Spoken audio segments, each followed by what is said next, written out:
Hey everyone, so in this final session what we're going to be doing is looking at some of my tips and tricks to get those tracks to the next level, making them sound absolutely amazing.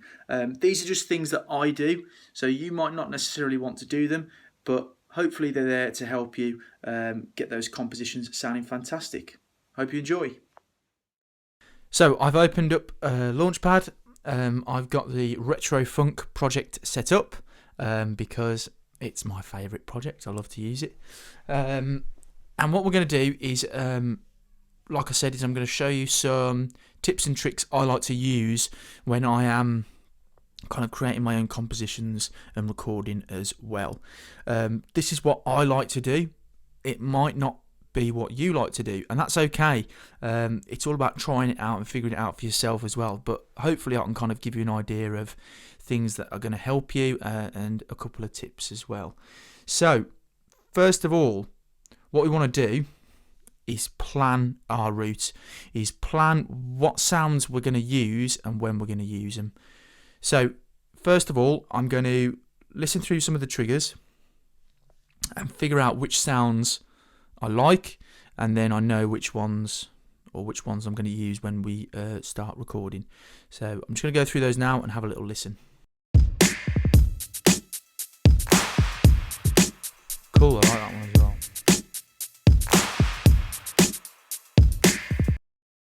Okay, so I like those two drums, those two percussion sounds, sorry. I'm going to have a little look at the melody parts and the bass line now to see which ones I want to use there.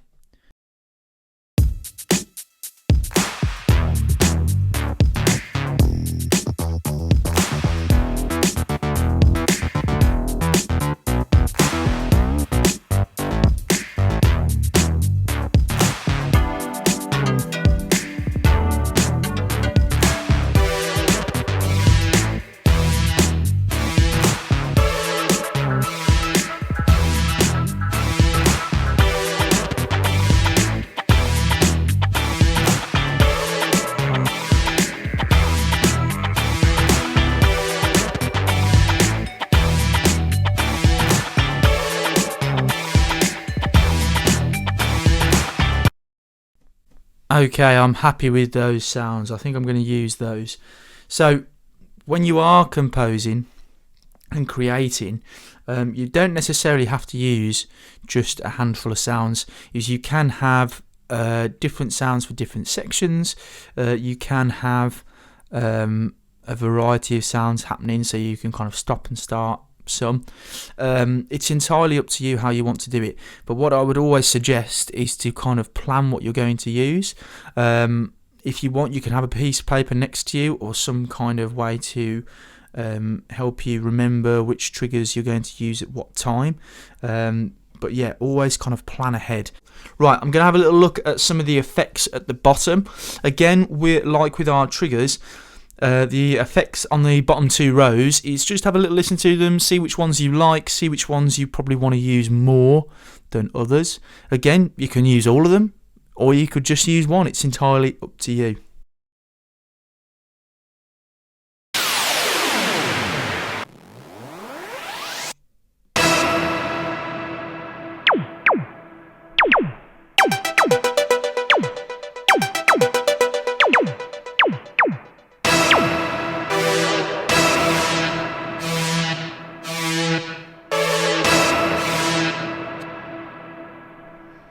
Okay, so I've picked three that I like. So I like this one here. It works quite well with this melodic trigger here.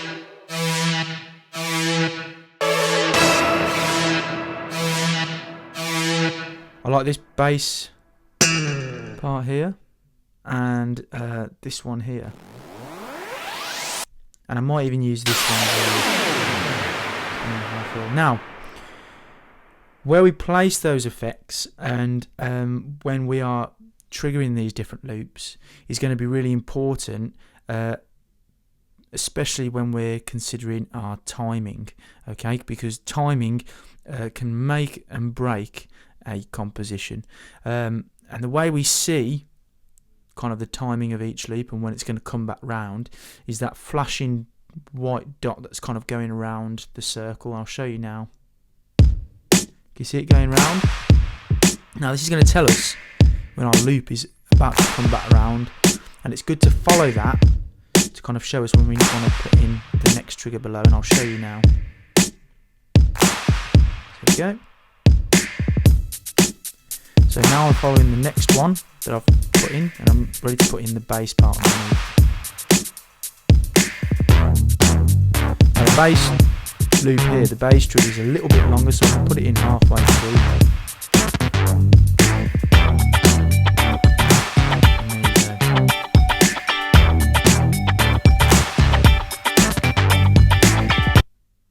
So it's going to be really important when you are creating these tracks to really focus on the time. So it's all about finding that pulse, finding the beat when you're playing things through, and that is going to make your compositions sound a lot better and a lot more in time.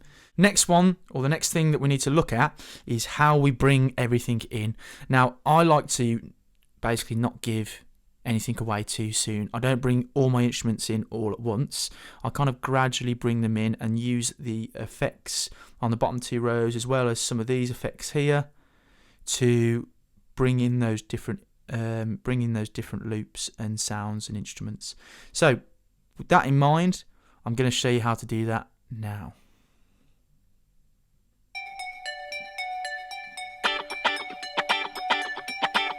So just get 2 instruments on the go.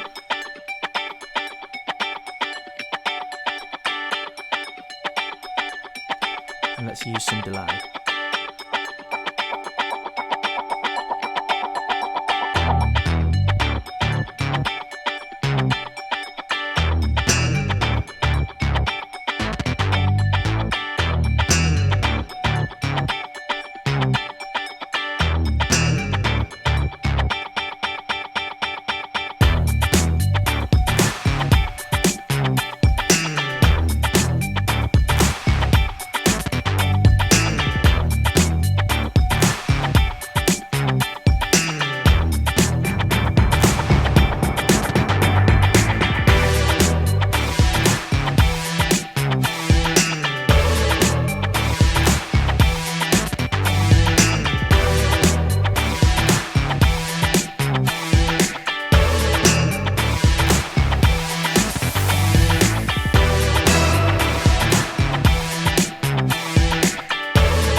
Brilliant, and there you go. So that's just one way you can start to bring in some of those different instruments and effects.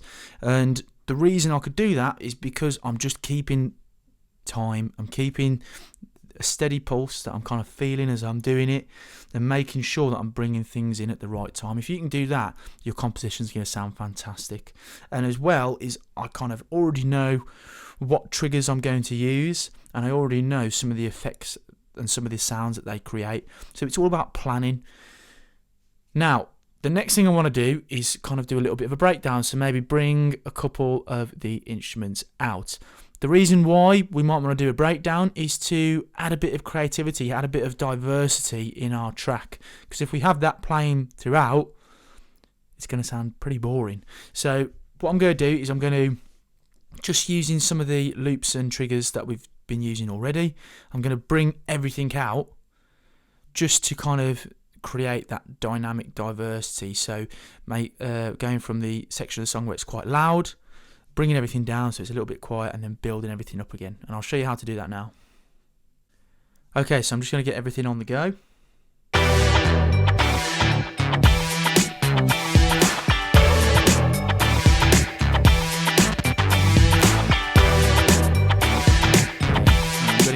Effect to bring everything.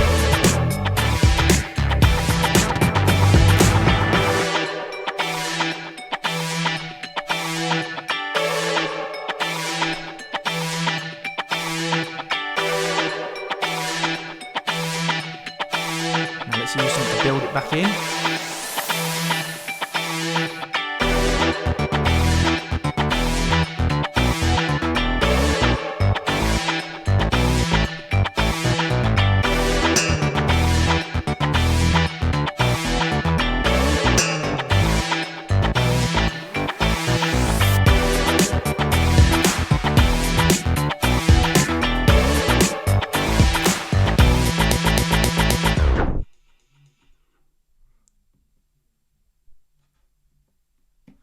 And there you go. That's just one way you can add a bit of dynamic diversity into your track. So changing it up a little, make it sound a little bit different. So it's over to you now. That's all I can kind of show you in terms of the different parts of LaunchPad and how you can go about creating some of your own tracks. The rest is kind of up to you. So give it a go, try it out, make loads of mistakes, because that's the only way you're going to be able to learn from them. Remember what I said though, it's all about planning and timing, and your compositions are going to sound absolutely amazing. Okay, and everyone here at Newave wants to hear them as well. We'd love to hear what you have come up with. So if you want, send them over to us at music.arts@newwave-education.co.uk. And yeah, show us some of those amazing compositions you've done. We'd love to hear from you, and we'd love to hear kind of what you've done differently as well, because we'd love to kind of learn from you guys as well and see what we could do to make our compositions even better. So I hope everyone has enjoyed these sessions, and I'm sure I'll see you all again very soon.